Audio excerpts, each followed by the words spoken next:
நுகர்பவர் தமிழ் சொல்வேந்தர் மன்ற தலைவர் செயல் வீரர் சந்திரன் அவர்களே,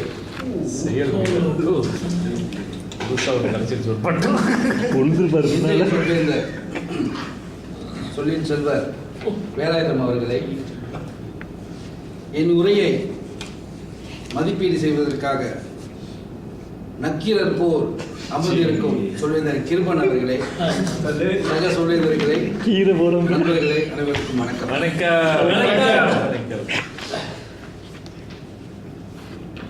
ஐந்தறிவு ஜீவராசிகளும் ஆறறிவு படைத்த மனிதர்களும், அதாவது நாம், சென்ற வாரம் 7ஆம் அறிவை பெற்ற சொல்வேந்தர் முத்துசாமி உட்பட அனைவருக்கும் கட்டாயம் இருக்க வேண்டிய உணர்வு, இருக்கின்ற உணர்வு நம்பிக்கை.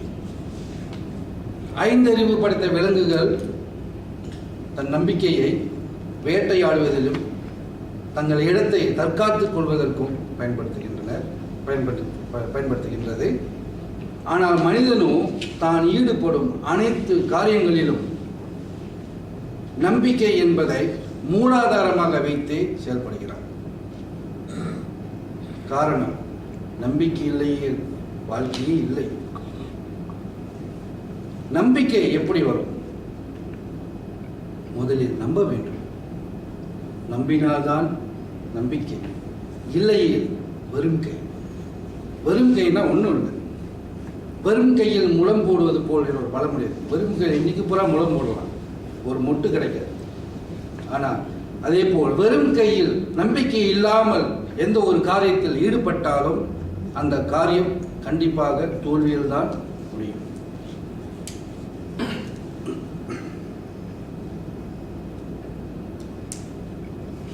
இதை என் மானசீக கவிஞர் மிக அழகாக ஒரு பாடல் வரியில் சொல்கின்றார்.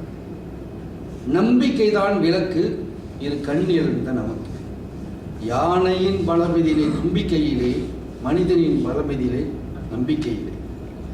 பார்வையற்றோனுக்கு நம்பிக்கைதான் இரு கண்களாக தென்படுகிறது. ஆகவே நம்பிக்கை மிக அவசியமான ஒன்று. நம்பிக்கையுள்ளவன் விண்ணை தொடுகிறான், அவன் நம்பிக்கையுடையவன் மண்ணில் வீழ்கிறான். இது உண்மை, சத்தியம். ஆக நம்பிக்கை எப்படி இருக்க வேண்டும் அப்படி பேச போகிறதில்லை. சரியில்லாத தவறான நம்பிக்கை எது என்று முதல்ல பார்ப்போம். ஸ்கீம் சிப்பாட்காயை நல்லா பார்த்துருப்பீங்க, கேள்விப்பட்டிருப்பீங்க.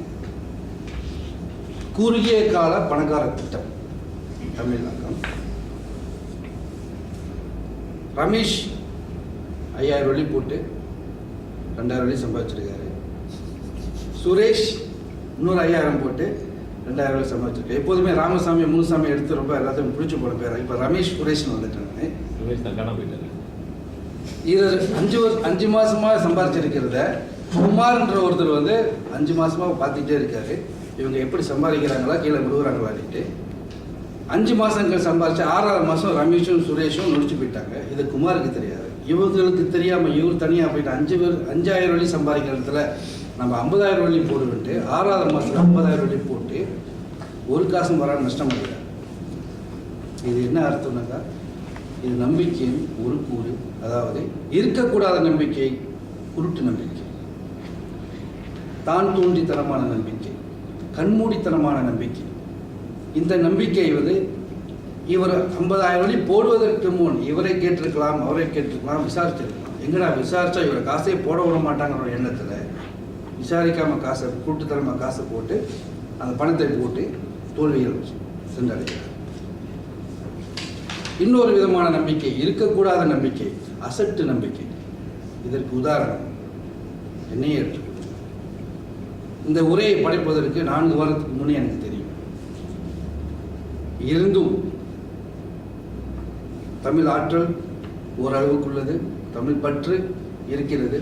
இருந்தாலும் தயாரிப்பு என்று ஒன்று இருக்க வேண்டும், பயிற்சி என்று இன்னொன்று இருக்க வேண்டும். இந்த இரண்டும் இல்லாவிட்டால் எந்த உரையையும் சிறப்பாக படைக்க முடியாது.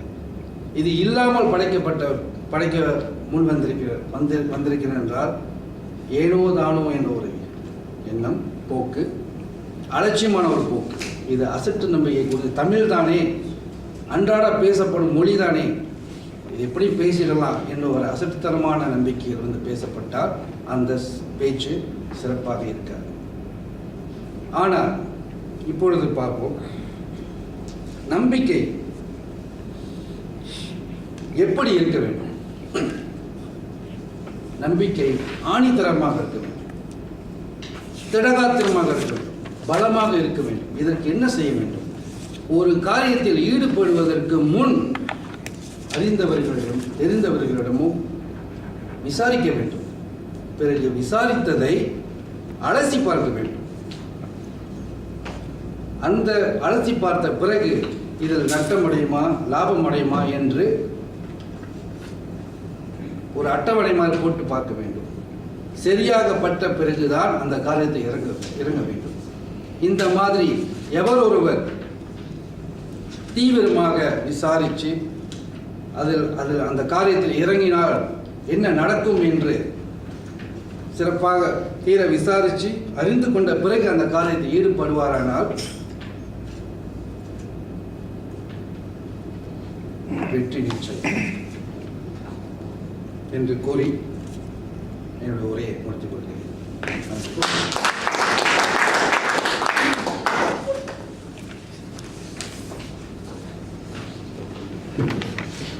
மிகவும் தைரியமாக உற்சாகமாக சிறப்பாக பேசிய சொல்வேந்தர் மதியன் அவர்களுக்கு கைதட்டி கொடுங்க.